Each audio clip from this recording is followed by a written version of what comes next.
Now, let's take it back a little bit to Rosie as a young girl, growing up with her mother and father. What was life like growing up with your mother and father?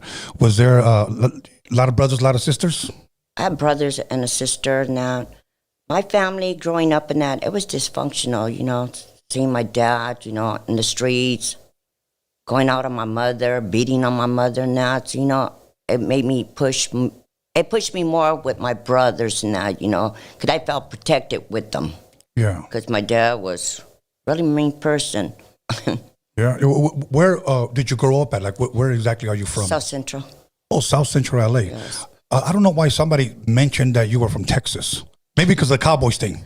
Maybe. I mean, hey, but Dallas is here and we're from California. That's awesome. Okay, so growing up with brothers and sisters, that was the picture of your father. Now, if you had to give an answer, why do you think your father was like that? Was it his upbringing? Was it his family that raised him that way? Was it the streets?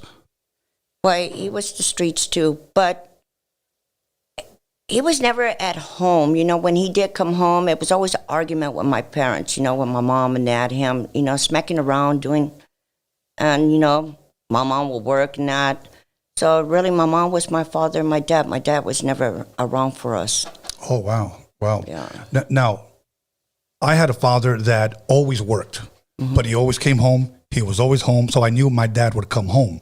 But I never really saw him being intimate with my mother, meaning holding hands, giving her a kiss on the cheek. I never got to experience seeing my mother and my father alone together, or having an alone time, or at least having intimate time with me by myself. So even though I grew up with my father, I never really had that one-on-one time with my dad. But I do have some good memories here and there about my father.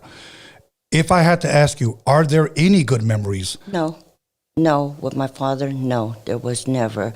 It was always, like I said, it was very dysfunctional. Okay. And that's what brought me to the streets, at home.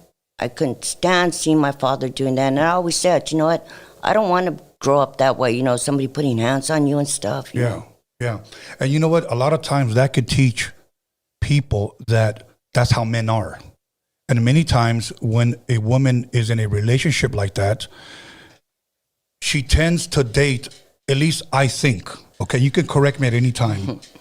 When they see their father and how he is, many times these women would date, or they'll pick someone that is like their father because they think it's normal. And then they're repeating the same cycle. That man will start beating up on her. Then they have a daughter. And then the daughter sees him beating up, and then he just repeats the same cycle. See, I didn't want that in life. I mean, like my kid's father, I got with my kid's father and that. I mean, he was good and everything with me and everything. Till he got back on drugs and that, he was always in and out of prison. And there was a couple of times he came and, he beat me down. And I couldn't do that. And then I have brothers, so it was just a war there against my brother and him. So the best thing for me was, I got to leave this man. I couldn't stay that way, him putting hands on me. Yeah. No, nobody should stay. No. I'm going to say this, and I'm not calling anybody specifically, but I'm saying this in general. In my opinion, any man that hits a woman is a fucking coward. Okay? That's just me. And excuse me for using that language in front of you, but, I just don't like men like that. Now, give us a picture of your mother. How was it growing up with your mother? My mom at the young age, I mean, my mother was really never home, but I was like the black sheep of the family, because it was my older sister, My mother wanted me to be like my sister, and I've always told my mom, I'm my own individual, I can't be, like her, or you wanted me to be like her, because I'm not that person. You got to love me for who I am, yes, not what you want me to be. Yes. And what was your sister like that she wanted? She didn't get into the streets and that, my sister, she got a job and stuff, and all the people that she used to hang out with, her friends and that, I think they were snobs. Okay. I didn't like that. Rosie, how were you in school? Were you a smart girl? Elementary, junior high school, high school? No, mine was elementary school. I mean, I went now, but you always go. It was always fights, always fighting in elementary. Okay, so once I got to junior high, I started ditching. I didn't like it. I got thrown out the district. I had to go to a lot of different schools. Really? Oh yeah. Really? Okay. You know, that kind of sounds like me because I graduated 6th grade elementary school. But when it came time to junior high school, I felt like I just had so much freedom because we had 7 periods. So we could go travel from class to class. And after a while, like, I'll just skip this class. I'll just skip this class. I'll just skip. And I will say this. I don't know how smart I could have been because I never applied myself.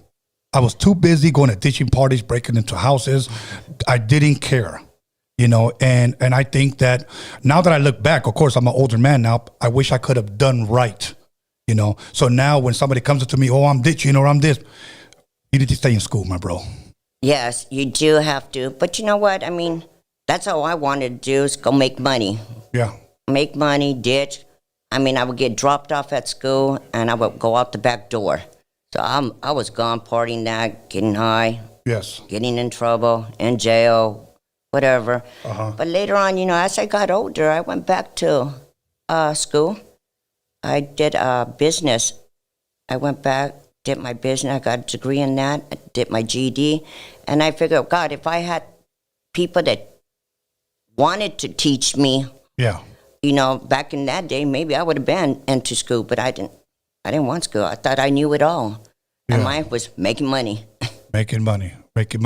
About how old were you when you started to gain that mentality about making money? 13. 13 years old. Now, if I may ask, what were you doing to make that money? Selling drugs, robbing people, whatever I could make money, you know. That was me, you know. I had to get mine and start staying with friends and stuff, you know. The parents would let me stay there and that, but, you know, I had to buy my food, my clothing, that. Yeah. And mine was running with the hood and that. It was just, that was my family, you know. That was my family. I couldn't be it because my mom couldn't stand my friends. Oh, okay. And obviously, they were possibly the wrong type of friends, correct? Yes. Okay. Yes. Okay, you know, now let me ask you this. And I usually ask musicians this, but I kind of want to get a picture of your home. When you were growing up, what type of music did your father or your mother play as you were a little girl growing up? What would you hear at home? Oldies, R&B. Yeah? Yeah. Can you give us like some groups, some songs like that you can remember? Like me, my dad, the first time I ever heard the song Monster Mash, remember the Halloween song? Yes. My dad played on a 45. And as a kid, I remember that was the first song that I ever heard my dad ever play. So that stayed with me. And of course, later on, he introduced me to a bunch of like Frankie Valli, the Four Seasons, and all that good stuff. But like for you, who would it? Smokey?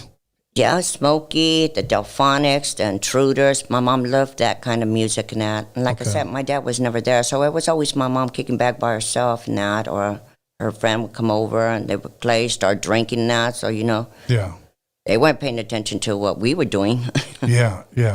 Now let me ask you this, because I was a youngster. I want to say I was 17, I believe, the first time I tried getting high. Okay. How old were you, Rosie, when you first tried, like? 12.